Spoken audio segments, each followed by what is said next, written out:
Welcome to IT and Network King official channel. How to install WinRAR in laptop and computers. Open web browser. Type WinRAR in Google search bar. Open official WinRAR website.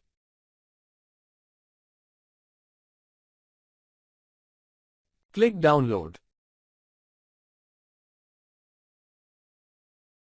Your download should begin shortly. Setup is downloaded. Open download file location. Double-click file to run setup.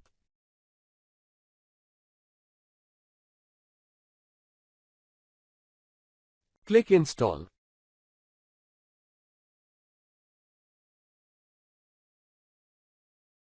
Click OK, then click done.